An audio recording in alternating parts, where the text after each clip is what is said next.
Ek het gister gesê, daar's 'n klomp oorsake hoekom hierdie lewe so in negativiteit vasgevang is hoofsaaklik. Hoekom die wêreld so in 'n chaos is. En ek het gesê ek wil wel op een aspek klem lê en dis naamlik onvoorwaardelike liefde.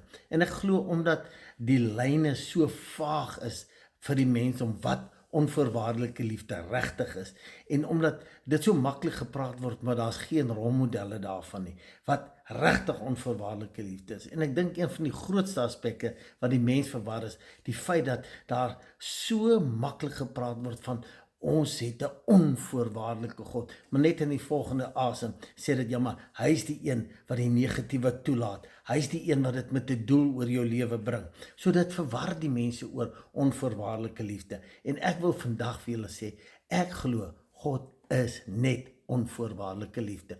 Ons sal môre verder daarna kyk.